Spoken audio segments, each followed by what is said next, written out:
digital connections often replace physical ones, there's something remarkably powerful about the simple act of a handshake. It's more than just a greeting, it's a moment of authentic human connection, a bridge between strangers that instantly breaks down barriers and opens the door to genuine communication. Today, we'll explore how these small gestures of human contact shape our interactions, build trust, and create meaningful connections in both personal and professional settings.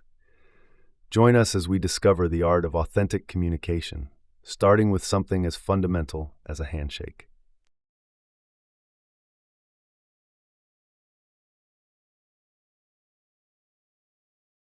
So you guys have to do something like that in your acting, right? It's kind of just like a regular process that we had to constantly be assured of, especially when you're acting, because you're trying to embody life on stage, right? Sure. You're trying to actually get that to convey to an audience and have them feel the same thing as whatever the actor is trying to through the words of the playwright or the writer.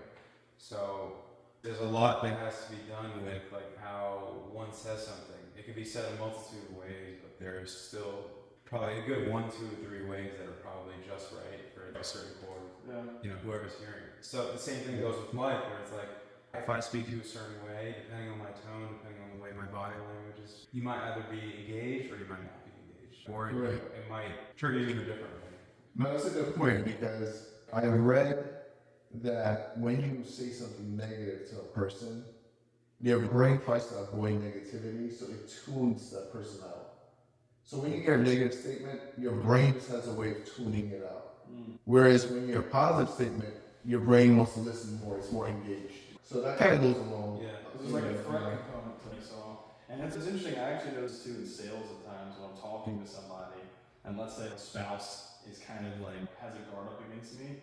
Naturally, I find myself talking to the person who's in front of me. Yeah, I'm conscious of it, and then I'm like, well, wait, he's still here too, so I don't want to be too rude. So I perceive that negativity in a way. I've had a similar thing when I was working at restaurants too. Like, there's always just one where it's like, all right, if one's on a different wavelength than the other, immediately my eye contact just goes to the one that I'm more engaged with, and then now I can actually connect with them, answer the questions. And sometimes you'll get people who are just like they don't want to be the ones that talk. They don't even look you in the eye. The other one's like doing the whole conversation. So, but yeah, I would like to think that if I try talking to that other person and try to engage as hard as you could with them, maybe not like forcefully doing it, but doing it in a way where it's you're actually trying to connect with them. Maybe there is a way to get them to open up. I think that's a good point. I think I've come across a lot of people where initially you meet them, and one of the things that we talked about the other day is just a handshake. Right. When we saw that one handshake, it really drops the boundary down completely from strangers. Like I've never met, but if I say hello, stranger, nice to meet you, and shake your hands, it really does something to drop the barriers. Then you can start communicating. But if you don't make a first human contact, it's like you have to walk harder. It's like an uphill battle. Right. The wall put up. So it's like even I think a certain handshake. I feel like a handshake, especially for men, it's more of an instant greeting. It's firm, it's orderly, but you're still not sure who this person is. You're just doing it because you have respect for them, right? And I think like when someone's like giving a fist bump, like there's a difference between a fist bump and a handshake. The fist bump is almost worse than not doing anything at all. Like what are your thoughts on that? I don't think so. I guess No, just because I feel like there is an intention that happens in your brain where that person could just walk out without even saying anything, like thanks. But then like something popped in the head, it's like one just last like acknowledgement of this person before I go is nice. I guess I was thinking more of when the person's coming in rather than leaving. Interesting.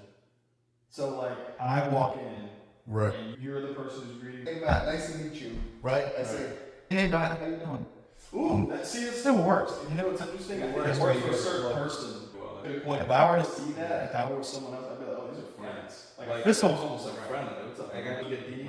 Yeah, exactly. So it's like if someone's either friends or somewhat related in some manner, or if someone's just meeting, if you're giving them a fist bump, I feel like I would try to take into account like, all right, who is this person speaking to? What's their age? I respect my elders, so it's like, all right, if they're my elder, like immediately, like the respect goes, I'm opening my hand so I can go for a handshake. Where it's like, if it's a young guy, if it's someone my age, our age, you know, it's like, all right, like a fist bump is probably more feasible than an option. I still think that a handshake's better than just meeting someone, but you know, then we get into the etiquette conversation. Right. Like, how many young guys do you really see like shaking hands nowadays?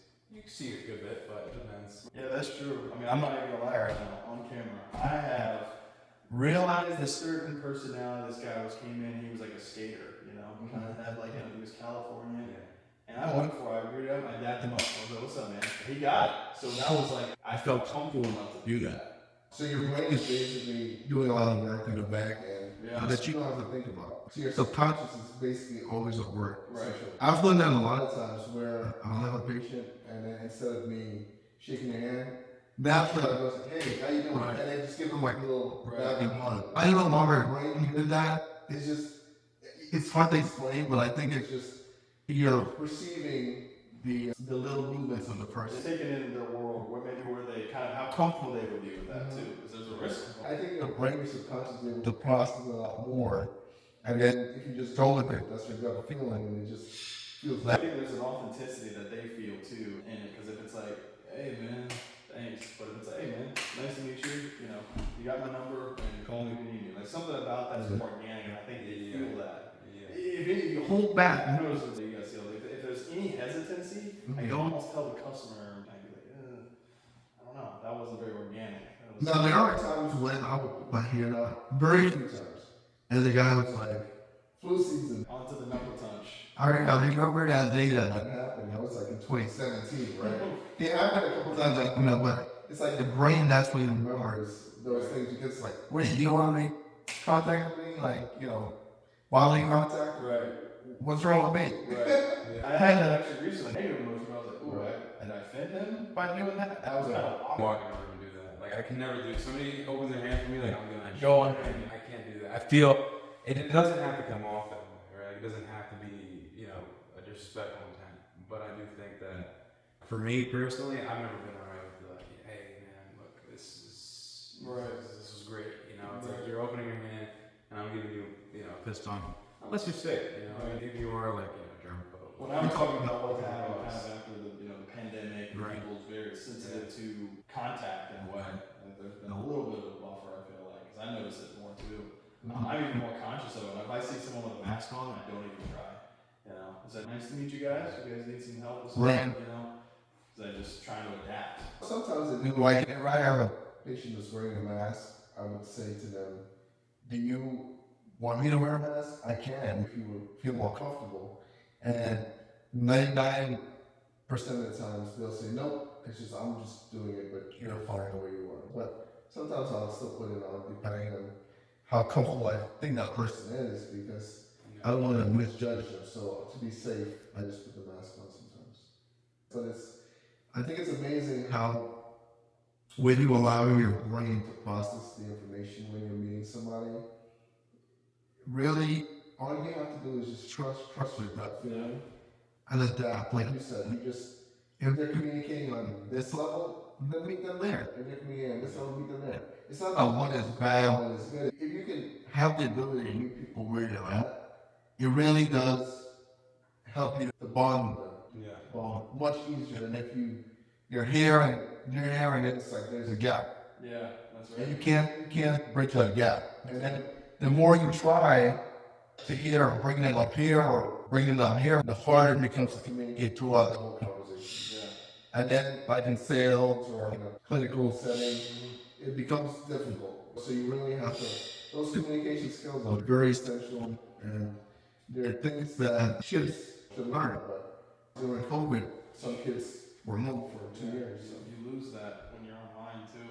Because you're never having to deal with the immediacy of a response, you know, like you have the buffer of a screen and it hits that first, you know, and then you see it. And it's like, that's why I understand, you know, when we moved to the self-tape world, when we're performing. Yeah, I mean, that's everybody back, and especially the kids. I mean, kids are going to school, get comfortable and actually being at home, not actually having to go out and like get dressed for anything. Yeah, right.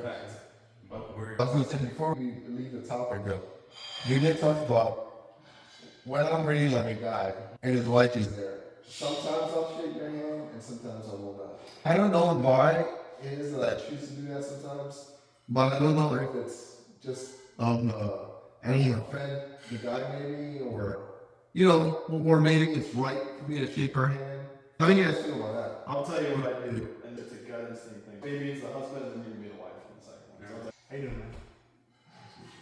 Like I kind of switch it up. There's like subtlety to it. There's gentleness on the second. Yeah, one. I do the same thing. I think maybe naturally we do that. That's like everything I want to do too. Like I say, nice to meet you, and then nice to meet you, man. Right, and I feel like And kind of, like hold myself a little bit, But I don't know if that's appropriate or it's not. I think that's just naturally how I've been doing it. Well, the reason why I feel like I don't want to say we have to keep it, but sometimes when I haven't done it, I see in my peripheral view the person Disappointed. Yeah, or disappointed, where they kind of are ready to go for it, and I think that their instinct is still want to do it.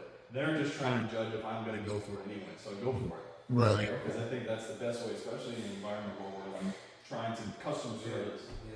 When you have a female patient, though. I don't. You don't handshake. Yeah, no, that's, I don't know. I mean, maybe that's just like how I grew up or whatever it was, the customs I was taught, but like, if it's female alone, I don't shake her hand. If she's with her husband, So you just I will. like say, hello, man, how are you? Yeah, I'm like, hello, man, who are you? But I never really shake hands with a woman. I don't necessarily know if there's anything wrong with it, but it's like, I do think there's like a sense of just like custom that like I've definitely always been habitually taught. It was like, handshaking is for men. Right. You know, if it's a woman, like, yeah, of course, like, I know what you did is good and all, but I don't know. And I think for customer service in a setting like that, it's a little bit different than, say, like, obviously we're like at an event with people we know or people that know other people and it's mutual. I could do a handshake or even a quick hug or something, you know, just to kind of introduce myself. But when it comes to like professional matters, I feel like whether it's if it's out there in the world, I feel like I don't go to that immediately. So. Which is a little different. I think it just has to do with the height of person that's presenting themselves. Yeah. Going back to what you were saying, I think it's depending on if they're very reserved, I will respect that naturally and just say, nice to meet you. But if they're more receptive, I'll say, hello. And that could even be just distance. Yeah, I think it's more about what the person is presenting to me and how I interpret it. And then if I feel in my own head that they are being receptive, I'll shake their hand. But if they present themselves as more reserved, then I'll respect that also. It's not like I'm being sexist or anything like that. I think it's just part of my upbringing also. I can have the patient. When Serena was coming into the room, he stood up. And then when she left, he said, that's just another custom. He grew up with that custom. So customs do play a part in our behaviors, how we are and how we treat people, and how they treat us, or how we communicate. Right. Via culture, nonverbal. It is very interesting. I guess for me, it's like it is kind of a sense of respect for the lady in itself. It's like I don't know why it is. Like I just don't want to touch her.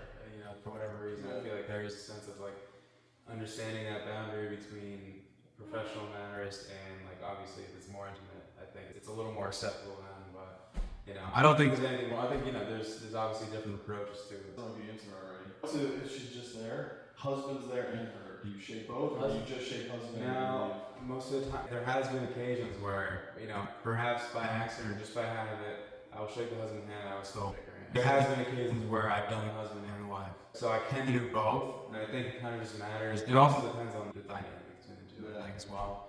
But I think it's fair to say that it's alright to shake the wife's hand when the husband's there. It's like, introducing yourselves to them both. They are one, so I think there's kind of like that idea of being able to pay courtesy to both people, which I think it's fine. But yeah, I don't know. I think it's better either way.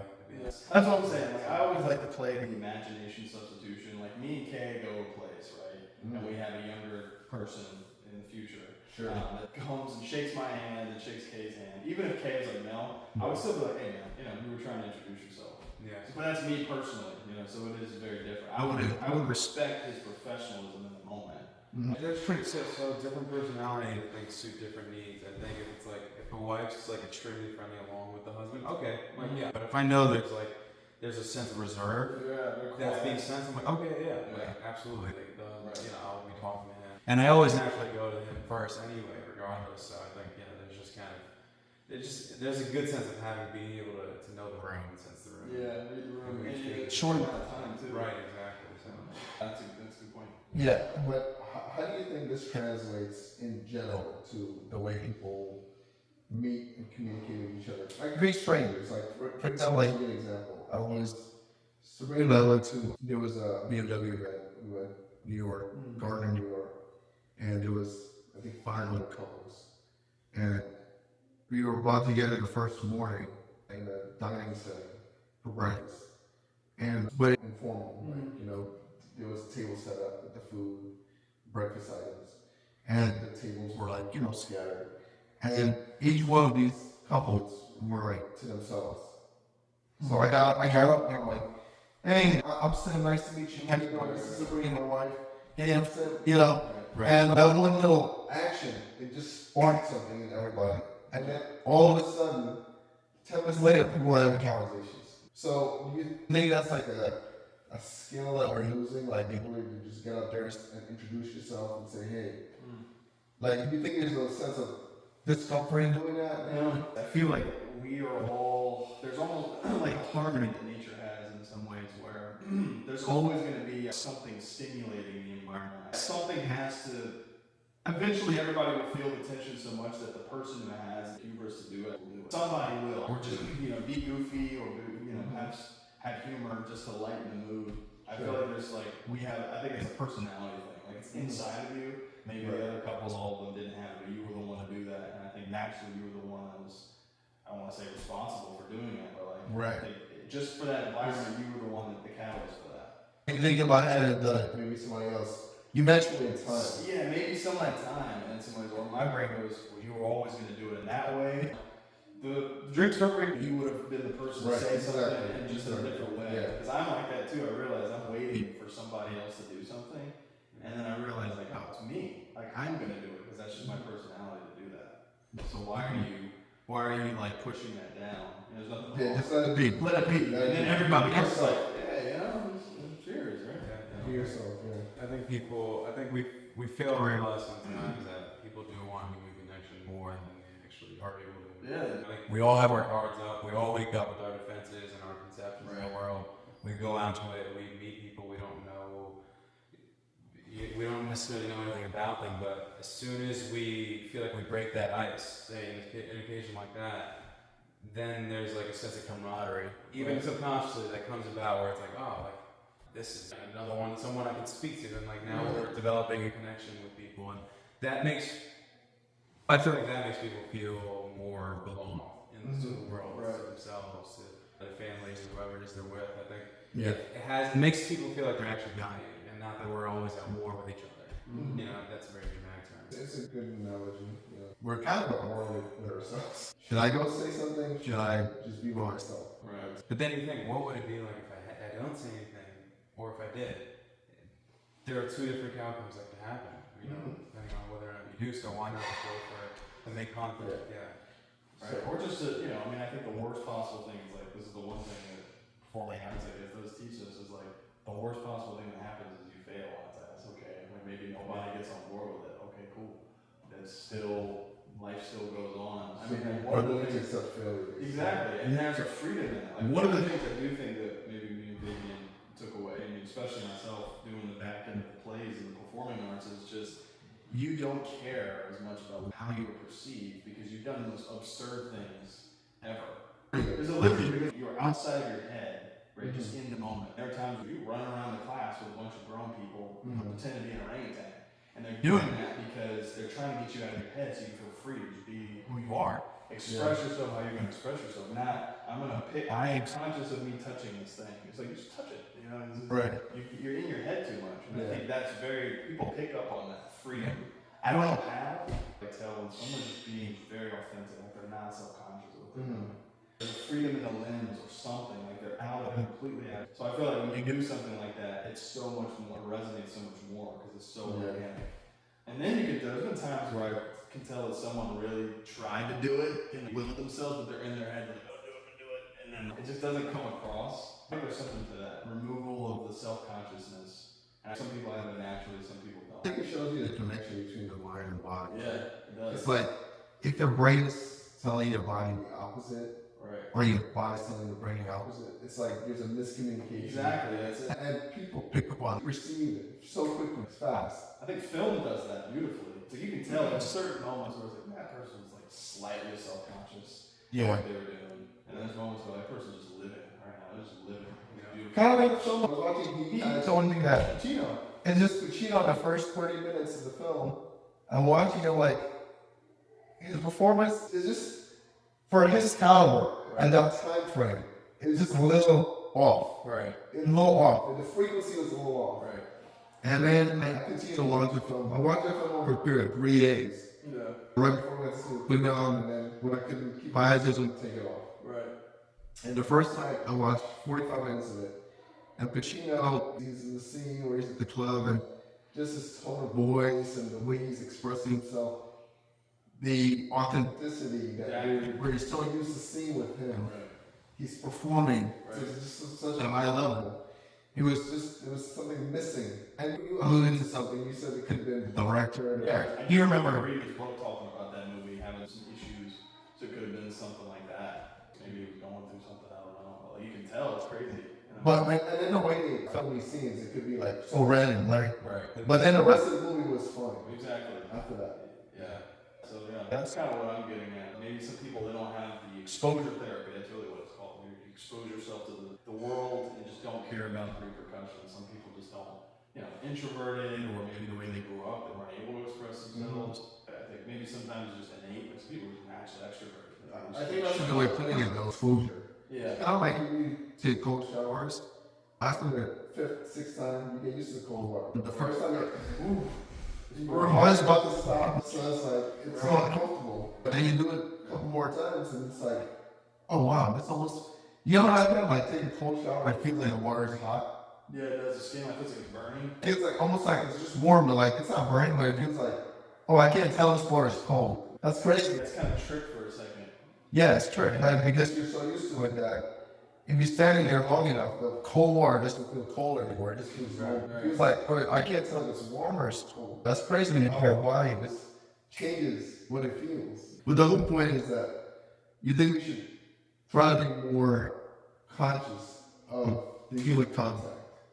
I think it goes a long way. Yeah, I mean, I think everybody wants fraternity, they want brotherhood, and they want to be able to connect with their fellows, right? So I think it's important to be able to take that leap, even if you feel like someone like me, always been naturally more introverted. I grew up an only child, and it's also like just in general a little more isolated. But it always takes that extra leap of like, think of it as a leap of faith. Is like it's kind of like extra dramatic term for it. But I do think that it's taking a leap into something that's unknown between two people or a multitude of people, or you don't necessarily know what that's going to turn into if you just speak your heart. And it doesn't necessarily have to be something so profound either, just actually being able to try and get to know someone. I mean, I see you do that sometimes, like you have a sense of humor, and Sim, you do that with patience, so I think there's always a boundary that can be broken, so someone feels a little less alone. Not that necessarily everybody's lonely, but I think it's important to be able to cultivate that, so we strengthen ourselves. Right. But yes, I was going to say, I do think that it might also be important that people do kind of not be so everybody has exposure therapy. I don't know. Because you want to maintain like a social etiquette as well. That's what I was saying. I feel like there's certain people that do it and they kind of break. They break open the gates. So that's what people can do. But there is something like we all do it. I mean, Marlon Brando said, everybody's kind of acting every day. Every situation going. They said we have different masks that we wear. Right, exactly. You're at a restaurant, you're not going to stand up and like, hey, my table here. You're going to like patiently wait, but in your mind, this guy's been like 10 minutes. Where is he? But you're acting calm because that's what's expected of you in that. So social breakers. Exactly. Keep us alive. And certain people though have to speak out. I know you've done it before. Many things. We did it last week. You remember the pepper? It took forever. I'm not gonna lie. That's not my personality, but I respect you did that. Tell me the story. We're going to color it. So we had dinner. We went to this place, near Short Pump. And It was at the very beginning. The girl, she's a younger girl. She's getting everybody's order. And Sim said, Oh, actually, no. Sorry. It was after she brought. That's right. When we first got the food. Yeah. When we first got the food. So she looked at everyone and she said, "Can I get you guys anything else?" Right. And then I turned to her. She's sitting to the left of me. I said, "Sure." They asked the black girl, "Please." And It was like a split second frown on her face. That goes back to what we were talking about. It's so easy for human beings to pick up on nonverbal type of display of communication. You knew she didn't clock that. I know, I knew she clocked it, but she didn't like it.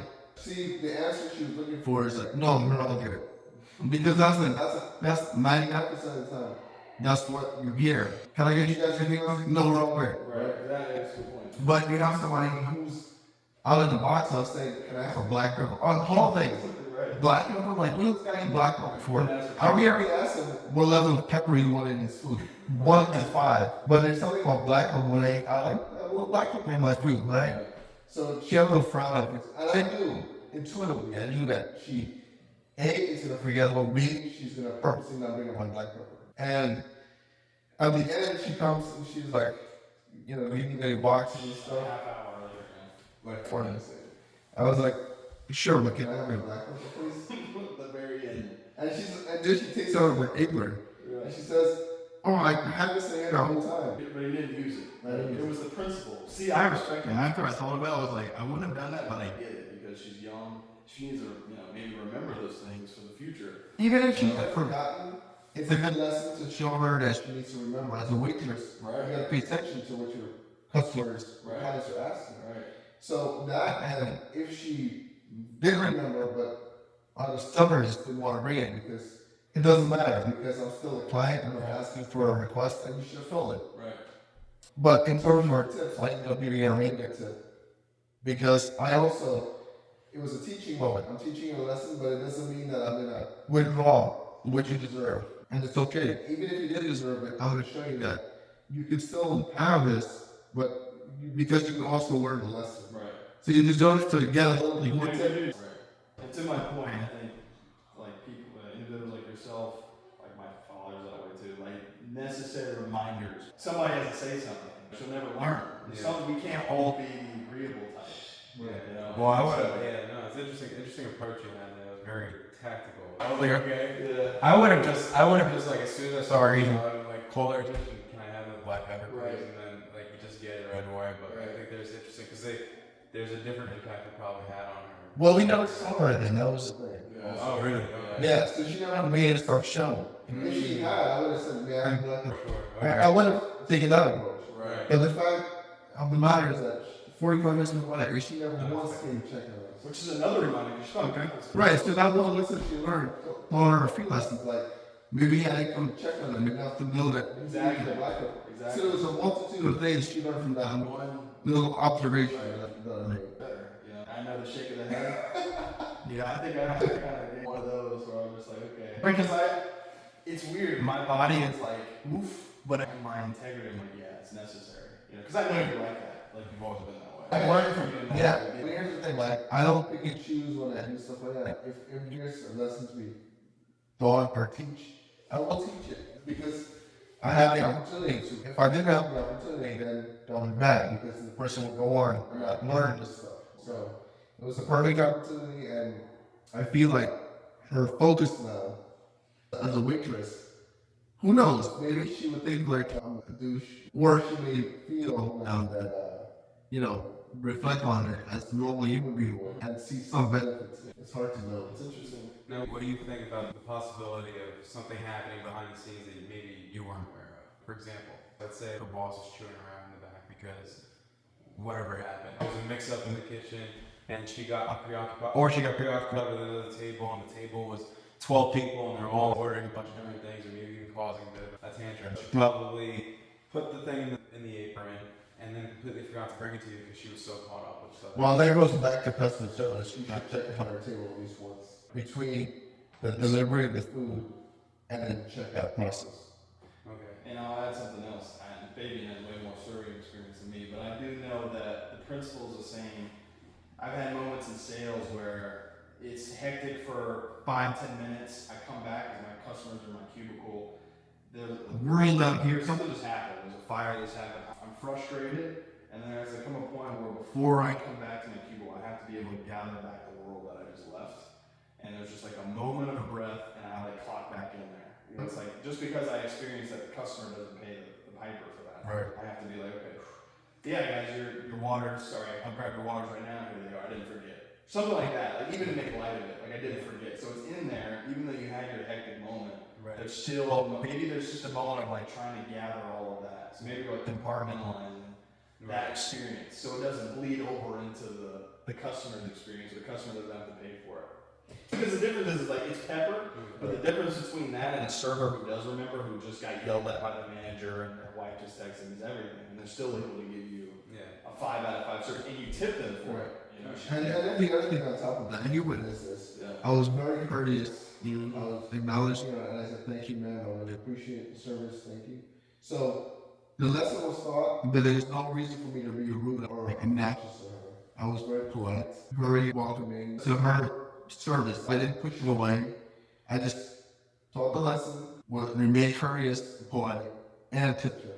So even though it's like a relatively very small, there's something for her to think about there. Yeah.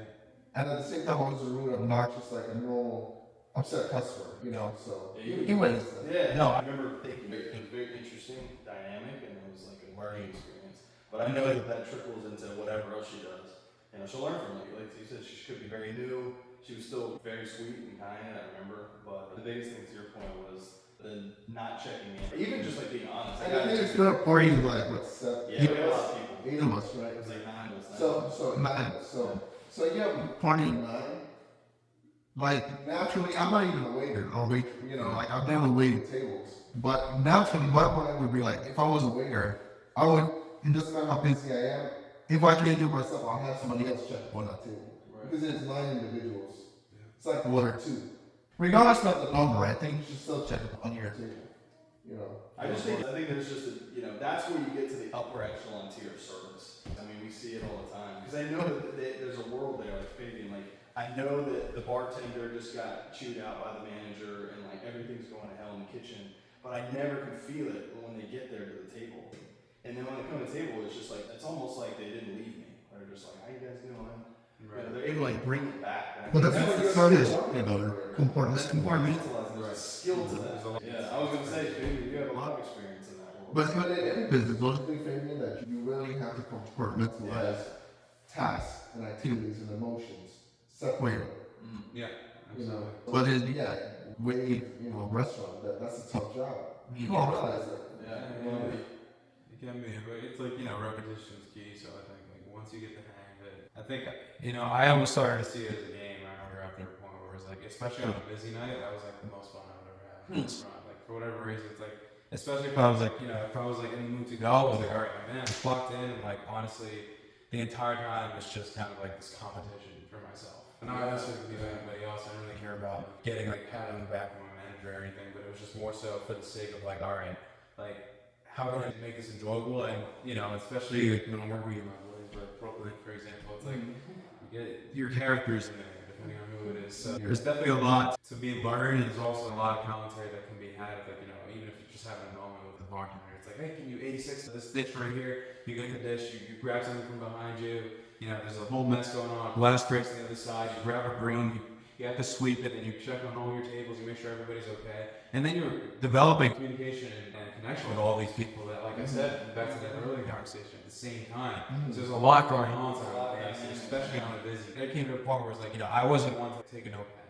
I just memorized dishes. And especially if I'm having like an eight top table, like somehow I'd still just know what dish they're getting, who's getting it, or what position what. I wouldn't always get it right, but I think there was always an idea of like, all right, that practice, that skill was always essential for me to be able to say, all right, it was fulfilling for me to be able to go there and say, all right, I had a good night, and now like at the end of the day, of course, you get your tips. And, Would you say that working in a very hectic, high-paced environment like that, we think when the people are all on a similar level in terms of experience, it makes a difference, doesn't it? It does. I think it's just people like are naturally just like engaged, because you know, definitely had my fair share of like working with someone who just genuinely cared, but like, you know, we could still have our employee camaraderie and joke about whatever it is like on the side to lighten things up and make sure everything's running smooth.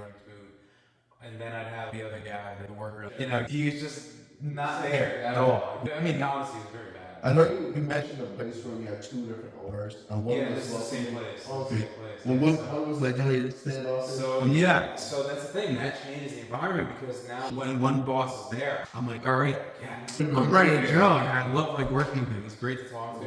He's very humane, and I thought he was able to see on a very high level in terms of just. He saw the business as like a business of just a common man. Like he respected his workers so much, he respected the clients as well. So you mean like he would go and do some of the tasks? He would, and then like those things matter. You know? And I thought the other one was seeing it as like a game. It was like a chance for a monetary gain, and sometimes that would come out, like the way you say, like, no, come on, let's make me some money tonight. Every now and then he'd say something like, More explicit, right, about it? sometimes it would come out, but then it's like you could tell. It's like he wanted everything absolutely perfect. If you want everything absolutely perfect, you want like your dishes set up a certain way. You want us to remember every single ingredient on every dish. You want us to greet in a certain type of way and say these words in a particular type of manner. And then I feel like there's a giant hole being neglected between the relationship between him and his coworkers because he just wasn't attentive to us. He treated us just kind of as his workers, as objects. And then you would see how he would just transform when he talks to a client. He would just go, hey, like, and he would treat him like the king and queen. So he described it. Started between the way he treated you all versus. Yeah, absolutely. That's like a lot about people. To me, like that stuff never sets right with me. So it's like I see it immediately. I already have a hard time being able to like even want to work there. So there came a certain point where I was like, I had talked to my coworker who was the blog manager. She was also the manager, but like, she was a genuine friend of mine, and she would kind of help like talk me through that, think about what to do. Whenever I was like, all right, here's a dish, like here's like get whatever you want, like add this dish, and like she would talk me out, give me a glass of wine when we're done with work and everything. So it was like that kind of eased things off a bit, the tension. And then obviously when I worked with the other boss, it was a different case. It was like, all right, you're talking to someone that can relate. Like, he doesn't see himself as above anybody just because he's the owner. And I think there's a lot of respect that comes out of me when I sense that. Whereas opposed to like the other ones. It's more motivating to do your job. Absolutely. Like I feel now incentivized. I do anything for this man now. Because he respects loves you. Yeah, exactly.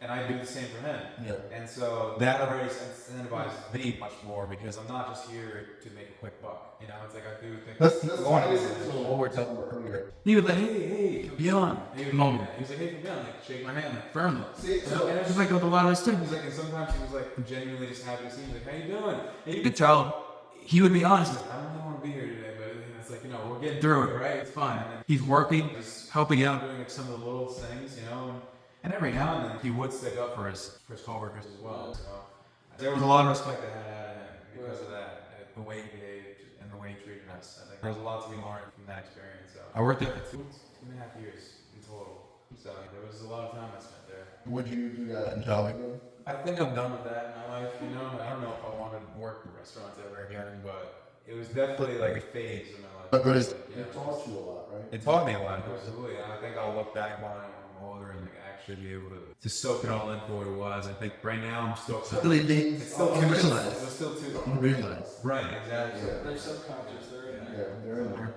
I feel like every job is like that. I feel like Some jobs you will absolutely despise. Some jobs you Mhm. will. But even the ones you despise as a young person, or a old it person, doesn't matter age, but there's always a lesson to be taught or learn from the job or even the things that you don't like. So I think it's just When you reflect on it at a later stage in your life, when you're away from it, then maybe you realize the stuff that you did learn and did appreciate. even though at That that specific time, it was something you hated. Yeah, no, I get it, yeah. You never really realize how much, wisdom and treasure and knowledge can come out of a certain circumstance in your life until much later. Yeah, in the moment you're not even conscious of what's going on. But yeah, it's crazy you say that. The dichotomy of managers, man, is very almost spot on to my current. Did you run into some issues like that with the finance manager? Yeah. Oh, really? In terms of I have two managers, I'll say names, but yeah, one of them is I bat for my team. I am equal with my team. I'm just very experienced, but I don't like lecture. And then the other one is like that, like very just mask comes off. When the customer's there, but behind closed doors, it's snappy, it's rude, it's crass. It's just But like, speaking of masks, I mean, all of them wear masks, right? So we'll back to like, our data power. Like, I'm a father, I'm a husband, I'm a son, I'm an employer, I'm a student. I wear all of these hats. Wear all of these masks. And depending on who I'm interacting with, I'm gonna put that mask on, which is something that is universal. Everybody does. But I think what we're getting at is the way they treat people should be, you should treat people like at a general level. Yeah. Not treat like one type of rule. Or this level, I keep getting a person in here. Like you should bring those back and then kind of have like a middle ground. right, exactly. Yeah, there should never So be. sort of fresh and like him you can bridge the gap, like bring it closer. I think there's a benefit in that. I think that anybody can benefit from it. Like if you treat, say, your kid one way, and then you treat another kid a different way, even though that's your kid and you love them more than anything else, you should still have a general way you treat kids or whatever. I'm just maybe I'm not making the best example, but you treat all people in a certain way where it's kind of like going back to the Ten Commandments. Treat people the way you want to be treated. You know, I don't treat some people this way. Some people are so bad that what if that came back to you? How would you feel about it? Right. Or I think there's understanding your, if you're of a position of like management or like an owner, understanding your employees. Not that you have to give them special treatment, but it's like, I guess there's always someone who like performs very well in their trade. It's not they need to be like, you can clock out early, pick up whatever you want, you're gonna stay there all day because you're not them. It's just like you're understanding kind of how they work, but you also shouldn't let them feel too comfortable taking advantage of those things, because I know that happens. I find myself doing that at work. you have standards. You have employee handbooks. You have processes like procedures and general standards in a workplace, in professional, right? You have general standards that you must meet. You have all these statistics that you look at, right? But then what we're talking about essentially is you treat in a professional environment, you treat certain people a certain way and certain people another way. Well, the standards are there for a reason. But beyond the standards, it's about the human relationship. Like it transcends the policies and procedures and the standards. Right. SOPs. It transcends that. It's more like those type of behaviorisms, they're so small and so tangible. Like you can't measure those. You can't measure them in a policy procedure book or statistics. It's just like, how is a person communicating with me? Are they like their tone is more like an angry tone versus a loving tone? And so, how do you change a policy procedure manual? Is there a way to, or like, how do you mandate that essentially? I don't know either. One thing I will say is there are definitely people where it just comes natural the way to speak to people, and then others have to use. I've learned even salespeople have to use a certain tone. It's like a craft. Like for me, it comes natural. I don't know why. I don't really care at this point, but I know some people where every single person that walks in, hi, how can we help you today? So they have to put on the mask because it's comfortable for them.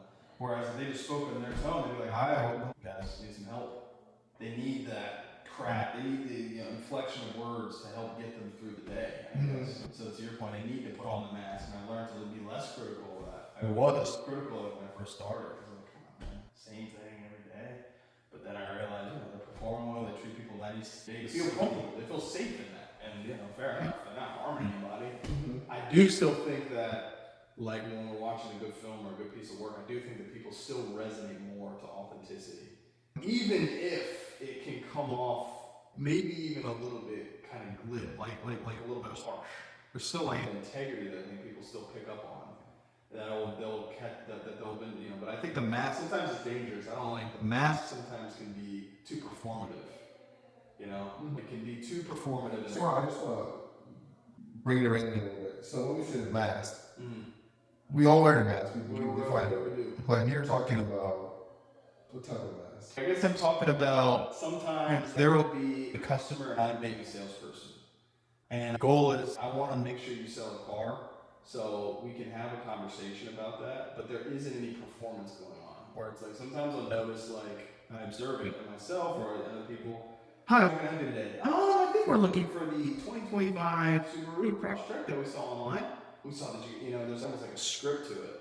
And I often notice those deals, they're because the person will acting too much. Like the person isn't being all like authentic. Whereas sometimes like how we open it, I think you guys have that new cross-driving line. I only have like 5 minutes and we go. So there has to be honesty on both parts. Honestly, but my point is like the mask sometimes is like playing a role to get to the thing they want.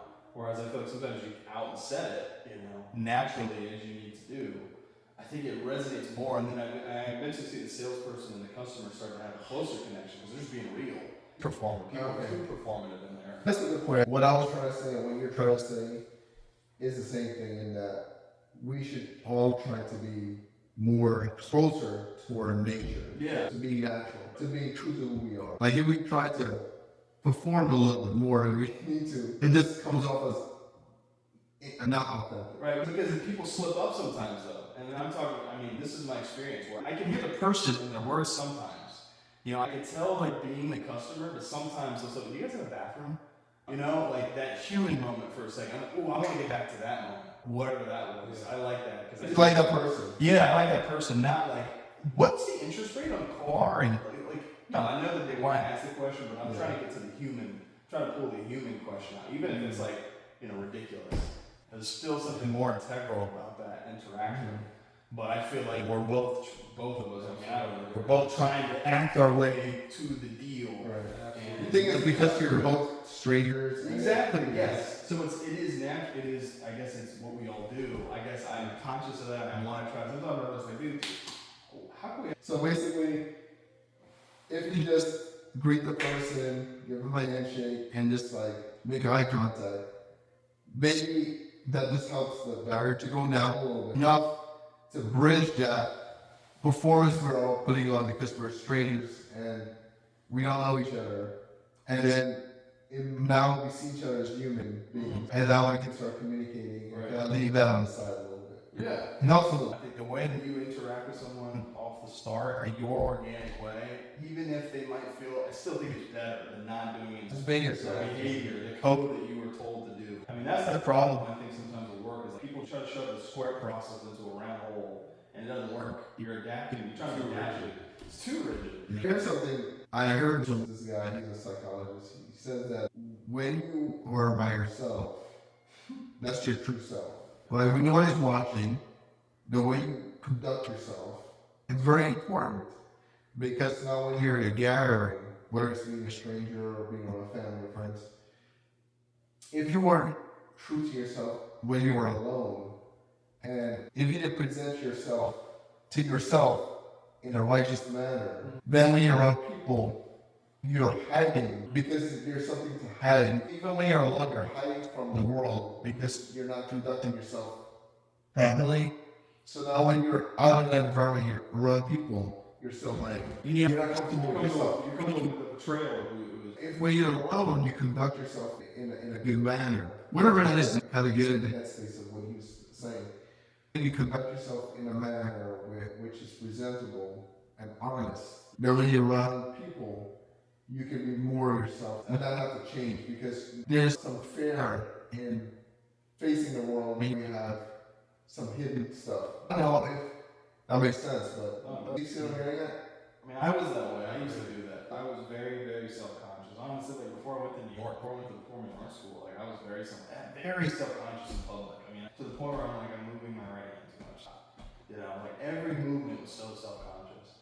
And it's not like, it became such that I can do whatever I want and pretend that it's just like too much. It's too much internal dialogue. Someone's in my head telling me, I'm not listening. I'm trying to act out the behaviors that I think this person wants me to do. And it's so stifling. And it's just like, I think people still pick up on that subtly. They're like, just, shake out the limbs, just be, it's okay. You can just be you. So I think that happens a lot with people. And then like you said, I think there are times however we do it in public, we work around that wall. And then you get to the point where it's we dash up and then now we've made a connection. So I guess that, I don't know, it's interesting. We all work in industries where it's we deal immediately with people, taking a lot, we read body language and intentionality and stuff. Yeah. It's true. Some might kind of going back to what you were saying with your bar experiences when I was working through. I talk about the restaurants because I feel like I had the most amount of time just working at those restaurants. But like, it was interesting because sometimes it was the best moments. The moment I knew that I could actually get on a similar pathway with this person in terms of dialogue was when it was like, hey, what do you recommend? I'm like, hey, you want to be honest? You want me to be honest? Don't go for this one. Go for this one. You know, it's like this. It's like, oh, already, it's like, oh, like you're not giving me a script. Right. And now you're giving me your actual opinion, what you feel. Right.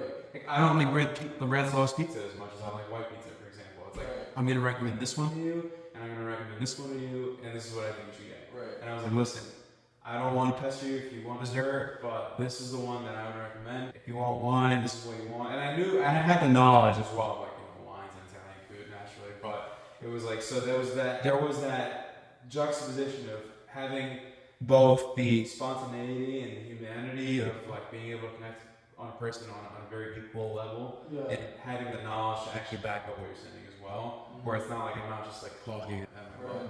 I've had times like that, bro, where I'm like, let's just pretend it's the same thing. Like, I prefer this sauce and this sauce, and they take the other sauce because I'm honest with the fact that I like the red sauce, and there's like a humor.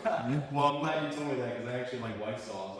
And then now we're talking about the difference in opinion, but it's way more organic than being like, well, the reason why this sauce is the best is because it's made from a chef, and it's like, all right, man, It's up to you. Like, there's all you do the word. so that's what the boss like that Mike would tell me to do. They don't want that. I know they don't want that. They don't. They really don't. But here's the thing. In a professional setting, even if you want to do the opposite of it was, I just knew that you also have to know your crowd as well. Williamsburg, Brooklyn is not like, the Hamptons. It's not East Village where you're getting the most like, aristocratic people of New York. Like, you're getting a bunch of hipsters or people that are either local to Brooklyn or people that just moved in from Los Angeles. So it's like a lot of these people, they don't really care for all of this pretentious stuff. And I do think there's an element of knowing your crowd, and depending on who you're speaking to, of course, because naturally, like I said, you always want to take into account age, social status, and just the way they're actually held up and speaking to you. And that's when I know I can actually speak to people in different tones and different dialects. But like, it's like sometimes it's an older couple, and I can tell they have a lot of manners to them.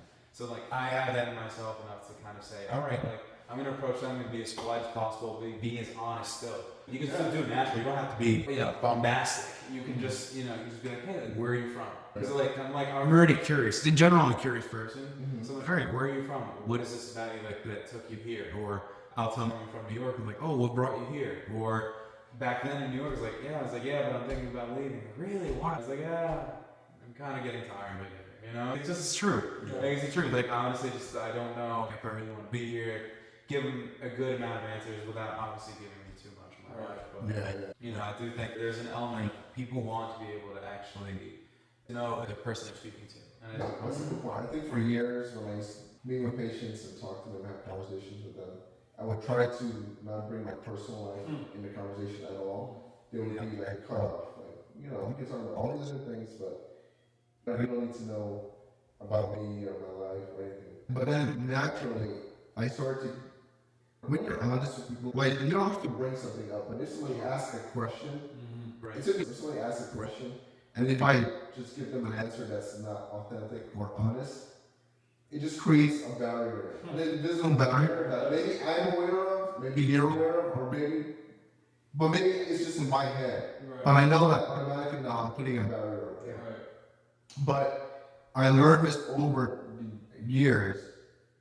If somebody asks me a question, it doesn't matter who. Like, for instance, lunch date, Nasser, I think before lunch, I sent him to Best Buy to get his laptop because I'm like, it's gonna take me too much time to go there. I'd rather him go and get it, pick it up. I already warned him. He just has to go get it. So Sean comes and he says, where's Nasser? I sent him to Best Buy to get his laptop. It's easy when I'm dealing with a patient for me to just make something up or just shut the question down. But what I realized over years is like, I'm just gonna give them an answer. And what that answer diffuses. Like, if you're asking like a loaded question, and I just give them an honest answer, it kind of throws them off balance for a second, and then we just go on. Skip the script. I just say, yeah, Mrs. Well, thank you for asking. And then if they ask another comment, I said, Well, you know, when we're provided by many other providers, there's no specific contract. Right. And I give them a straightforward, honest answer, Yeah. and then it just moves on. Yeah, it moves on. It doesn't have to be anything that's too deep or, it's going to make you feel a certain kind of way. My thought process is I've noticed that even if you try to stay on that word plan, kind of on the eggshells, eventually if someone's going to ask you something, you're going to have to figure out how to get off that and be just real with an answer. Yeah. You got a new car. Like, how long you had that? Just got it. Yeah. Eventually, it's like, well, I saw you last month, so did you get a lot? It's like you're always going to be met at some point with just being honest without giving too much information. Right. Yeah, I think honesty goes a long way. I hold myself up to like a principle. This is like a principle I have. If somebody asks me a question, I'm not going to go and disclose things nonchalantly or without reason. But if somebody comes and asks me a question and I know the answer, I'm going to give them my honest answer. Now, if it's something that's going to cause harm or something I can't disclose, of course you're going to have to withhold, because it's going to cause harm. But if it's something that's not going to cause any harm or it's just an innocent question, I'll give them an innocent, honest answer. I think that's the principle. That's how I hold myself accountable. My kids or anyone that I meet or anything. People can ask me anything, I'll give them an honest answer as much as possible. And I think then you don't have to remember. You don't have to remember the crafty answer that you gave because if you give a different one, they're like, but you said that one last time, so was that honest? No, it wasn't honest because I was telling you something that I wanted you to hear, not how I really feel. And I do think that people really resonate with that. I mean, like to Fabian's point, we have the same thing at work where it's like I think it's good to have kind of like a rubric of like a foundation of like questions. We have to ask customer questions. But I just think there are certain people at a certain point you have to crumble it up and just be like, what would you like? And just you have to almost feel your way through it based off of how they're talking to you. Mm-hmm. And it's good to have those questions to go back for like technique, I guess, in a way. But to hold on to it. I mean, I've had people just go down, and I can hear them in the cubicle just go down the list. And I can just hear the customers just like, I haven't been in the market for about a year. They're not excited, They're just reading off of, they're getting interviewed. And then I have people, they haven't even talked about it for you. Then they get into the. Right. So I think originally we talked about kind of, it seemed like an initial contact with somebody. I think it's the integrity, it's the integrity of like an honest handshake. It's the integrity of a real response. It doesn't have to be so performative, but, because your intention is good. And I think people that do desire to be honest always recognize other honest You people. do. It becomes easy to see honesty in people or dishonesty in people when you yourself are honest. Yes. That's exactly what you're saying. It's like, if you can see through people when you are authentic and honest, you can see people who are not authentic. Yes. It's easy to see. It's easy. It's like in the face. Like when someone's like looking for a word on the face or their body's into it, they're just like looking for the feeling and trying to get it out. It just makes it easy for you to be who you are. Yeah.